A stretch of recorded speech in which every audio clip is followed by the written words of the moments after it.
Magandang araw sa lahat na maginoong magmamano. Malamang sa panahon na ito, ang mga breeders natin ay nakaset na ang kanilang breeding pens. Gaya ngayon, July 13. Kung mangolekta ka ng itlog sa isang linggo, so hanggang July 20. Iset mo sa incubator. 11 days hanggang katapusan, plus 10 para maging 21. So August 10, mapipisa ang mga itlog na yan at magkakaroon ka na ng sisiw na akmang-akma para sa Genesis. Dahil sabi nga natin, yung August-September na hatch, yan yung pang Genesis o pang ibang asosasyon na susunod sa ginawa ni Genesis para malaban pagdating ng May and June. Kaya hindi ka taka-taka na yung ating social media ay punong-puno ng katanungan tungkol sa breeding. Tunghayan natin ang mga ito. Halimbawa, itong si BY3570. Dok, paggamit ng lugon na manok pang-breeding, masama nga ba?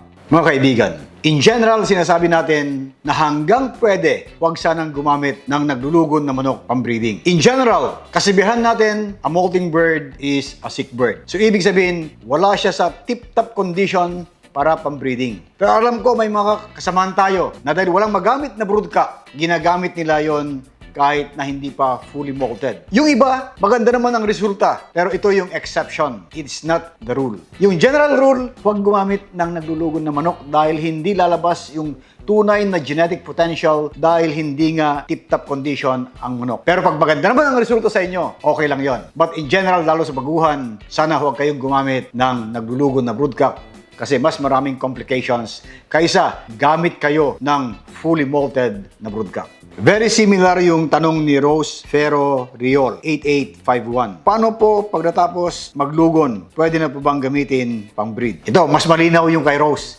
Kasi sabi niya, tapos na ang lugon. Kaya, yes Rose, pwede mo nang gamitin pang breed dahil tapos na ang lugon.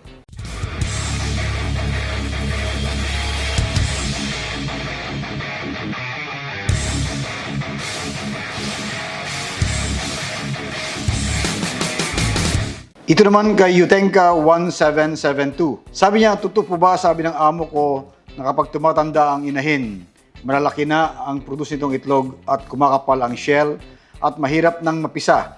Kaya dinidispatcha na nila ito kahit winners pa naman mga produce ng inahin. Okay kaibigan, tama yon. Pag tumatanda ang manok, lumalaki ang itlog. Ito ay general rule. Kaya lang may mga manok talaga na kahit tumanda na sila, hindi pa rin lumalaki yung itlog. Pero yung laki ng itlog, o kaliitan ng itlog, hindi naman ibig sabihin na pag malaki itlog ay malaki ang yanak. Pag maliit ang itlog ay maliit ang yanak. Depende sa genes ng manok. May mga manok na malaki ang itlog, maliit ang inaanak. May mga inahin naman na maliit ang itlog, pero malaki rin yung inaanak. Ganyan kahiwaga ang breeding ng ating game fowls. But in general, yung paglaki ng size ng itlog is related to age. Tama yung amo mo, lumalaki ang itlog pag tumatanda in general. Ngayon, yung pagkapal ng shell. Pag yung peak production ng manok, usually pag siya ay 2 to 5 years old, yes, makapal ang shell ng itlog. Pag sumobra ang pagbibigay mo ng calcium and phosphorus, dito kumakapal ang shell. At tama yung amo mo, pag sobrang makapal, matigas ang shell, nahihirapang mapisa ang sisiw. Kaya nga, yung mga nutritionist natin, naglalaro within 4% lamang ang calcium para hindi masyadong tumigas ang shell dahil pag masyadong makapal ang shell at matigas, nahihirapang pumisa ang sisiw. Pagdating naman sa pag-edad, paglampas yan ng 5 years, dito na mag-umpisang magnipis ang shell. Again, general rule ito. May exception. But in general, dahil tumatanda manok, humihina ang pag-absorb niya ng calcium para doon sa eggshell. Yung calcium ng eggshell, nanggagaling yan sa long bones. Ito yung tinatawag na mobilization ng calcium mula sa long bones punta sa shell gland para magamit na shell ng itlog. Siyempre, pag tumatanda manok, humihina ang calcium metabolism sa kanilang mga buto. Natural, humihina rin yung calcium deposition dun sa shell gland. Kaya in general, pag tumatanda manok, magninipis na ang shell ng itlog. Hindi nakakapal. So, makikita mo, sa umpisa, makapal dahil peak production. Pag sobrang tanda na, pababa na ang thickness ng shell, karamihan, thin-shelled na. Kuminsan, marami pang nababasag dahil sobrang marupok na ang eggshell pag tumatanda ang manok.